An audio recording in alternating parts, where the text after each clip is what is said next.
नमस्कार, कैसे हो आप सभी? आप देख रहे हो अनोखी न्यूज़ 24/7। मैं हूं चेतन सिंघल, आपका बहुत-बहुत स्वागत करता हूं। आज जानेंगे हम देश दुनिया की बड़ी खबरों के बारे में, उससे पहले हम जान लेते हैं आज के पंचांग के बारे में। आज है 1 अगस्त 2026, वार शनिवार, कृष्ण पक्ष की आज तृतीया तिथि है।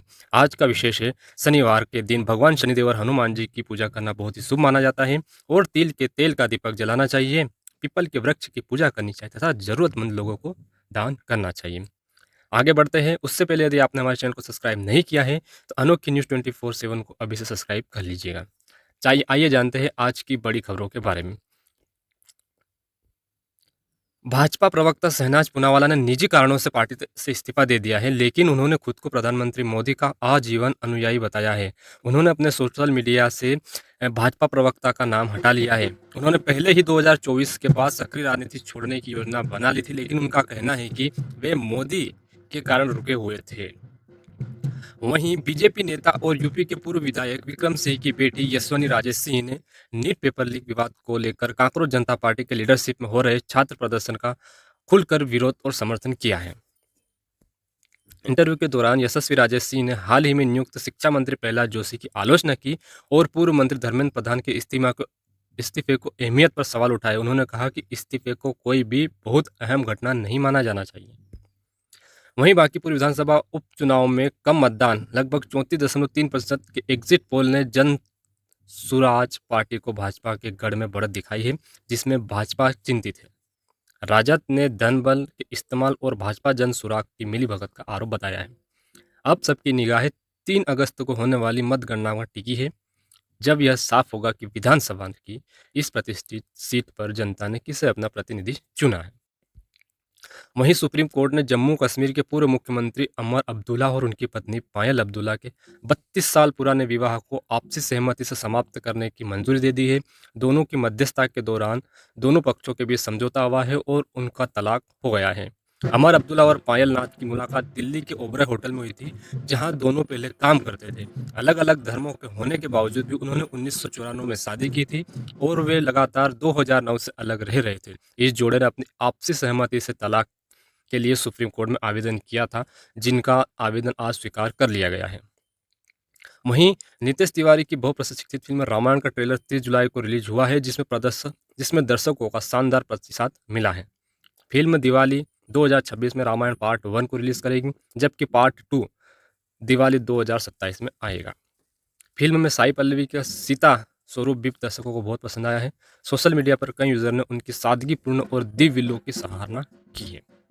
वहीं उत्तर प्रदेश के गोरखपुर में डायल 112 के तैनात सिपाही की दरिंदगी ने पूरे देश प्रदेश के हिलाकर रख दिया है। उसने 10 साल की बच्ची का अपहरण किया, उसका रेप किया और हत्या के मामले में हत्या कर दी और परिवार अपनी एक बेटी को अंतिम विदाई दे रहा है था, तो वहीं उसकी मां, मृतका बच्ची की मां, एक बेटे को जन्म दिया। पोस्टमार्टम रिपोर्ट में बच्चे की जांघ की हड्डियां टूटी, आंतें बाहर निकली और 8 उंगलियां कटे होने का सुराग मिला है। आरोपी का पूर्व में भी आपराधिक रिकॉर्ड रहा है। वह नाबालिग से अभद्रता के मामले में पहले भी जेल जा चुका है। सांसद पप्पू यादव ने राम मंदिर चंदे के कथित हेराफेरी के विरोध में पुजारी का वेश धारण किया और संसद में प्रदर्शन किया। इस दौरान उन्होंने दान पात्र लेकर भागने की कोशिश की और एक विवादित कृत्य भी किया। लोकसभा अध्यक्ष ओम बिरला ने इस पर कड़ी नाराजगी जताते हुए संसद की मर्यादा भंग करने की चेतावनी दी। अखिल भारतीय संत समिति ने इस कृत्य की निंदा करते हुए पप्पू यादव की सदस्यता समाप्त करने की मांग की है। वहीं दिल्ली दंगों के दौरान आईबी अधिकारी अंकित शर्मा की हत्या के मामले में कड़कड़डुमा कोर्ट ने आप पार्षद ताहिर हुसैन सहित 5 दोषियों को उम्र कैद की सजा सुनाई है। कोर्ट ने इस जघन्य अपराध को अत्यंत क्रूरता बताया है। प्रत्येक पर 5 लाख रुपए का जुर्माना लगाया है। अंकित शर्मा के भाई को न्याय मिलने पर संतोष व्यक्त किया है। वहीं दिल्ली के मुख्यमंत्री ने आप पर ताहिर हुसैन को बचाने का आरोप लगाया है। मुख्य चुनाव आयुक्त केग और चुनाव आयुक्त की नियुक्ति प्रक्रिया पर सुप्रीम कोर्ट और केंद्र सरकार के बीच टकराव जारी है। सुप्रीम कोर्ट ने नए कानून पर सवाल उठाते हुए पूछा कि चयन समिति से भारत के मुख्य न्यायाधीश सीजीआई को बाहर क्यों रखा गया, जबकि सीबीआई निदेशक और लोकपाल जैसी नियुक्ति में सीजीआई शामिल होते हैं। अदालत ने स्वतंत्र और निष्पक्ष नियुक्ति प्रक्रिया पर जोर दिया है, ताकि जनता का भरोसा बना रहे। सरकार ने अपने कानून का बचाव करते हुए कहा कि प्रधानमंत्री और मंत्री लोकतंत्र के हित में काम करेंगे। यह विवाद एक याचिका के सामने बाद में आया है, जिसमें नए नियुक्त कानून को चुनौती दी गई है। वहीं नीट यूजी 2026 पेपर लीक मामले के लिए गठित विशेष फास्ट कोर्ट अब केवल इस एक मामले तक सीमित नहीं रहेगा, बल्कि पिछले दशकों तक कई चर्चित परीक्षाओं के घोटालों की सुनवाई की इस अदालत में संभावना है। प्रधानमंत्री नरेंद्र मोदी द्वारा परीक्षा घोटालों के मामले में त्वरित सुनवाई और दोषियों को शीघ्र सजा दिलाने के उद्देश्य से फास्ट ट्रैक कोर्ट की गठित करने की घोषणा की है। दिल्ली हाई कोर्ट ने राउज एवेन्यू कोर्ट में विशेष अदालत का भी गठन किया है।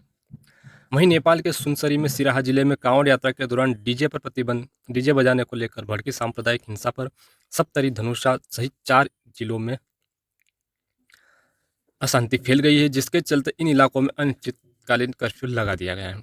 इस हिंसा में अब तक 3 लोगों की मौत और कई लोग घायल हो चुके हैं। भारत नेपाल सीमा पर हाई अलर्ट है और ट्रेन सेवा स्थगित कर दी गई है। प्रधानमंत्री बालन शाह ने शांति की अपील की है।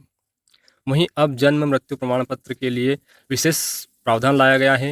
यदि आप जन्म मृत्यु प्रमाण पत्र विधेयक 2026 लोकसभा हंगामे के बीच पारित हो गया है। यह विधेयक जन्म और मृत्यु प्रमाण पत्र प्राप्त करने की प्रक्रिया को सख्त बनाएगा। अब यदि पंजीकरण में 2 साल से अधिक की देरी होती है तो मजिस्ट्रेट या जज की मंजूरी लेना आवश्यक होगी। राज्यसभा ने यह विधेयक पहले ही पारित हो चुका है। इस संशोधन का उद्देश्य पंजीकरण का समय पर बढ़ावा देना और रिकॉर्ड को डिजिटल बनाना है। हालांकि आम आदमी के लिए यह प्रक्रिया काफ़ी जटिल होने की आशंका जताई जा रही है। वहीं भारतीय क्रिकेट के अजिंक्य रहाणे ने 30 जुलाई को क्रिकेट के सभी प्रारूपों से संन्यास की घोषणा कर दी है। उन्होंने 85 टेस्ट मैचों में 5077 रन बनाए हैं, जिसमें 12 शतक भी शामिल हैं। रहाणे ने टेस्ट टीम की कप्तानी भी की है, जिनमें उनका जीत प्रतिशत सर्वश्रेष्ठ रहा है। वहीं विराट कोहली और सचिन तेंदुलकर और सुरेश रैना सहित कई बड़े क्रिकेट दिग्गजों ने आदित्य रहाणे के संन्यास पर प्रतिक्रिया भी दी है। कोहली ने अपना पसंदीदा टेस्ट बल्लेबाज साझेदार बताया है, जबकि तेंदुलकर ने उन्हें शानदार कैरियर की सराहना की है। आज तक बड़ी खबरों में इतना ही था। बने रहिए हमारे साथ देश दुनिया की हर बड़ी खबर के लिए। और अभी तक यदि आपने हमारे चैनल को सब्सक्राइब नहीं किया है तो हमारे चैनल को सब्सक्राइब कर लीजिएगा। Thank you.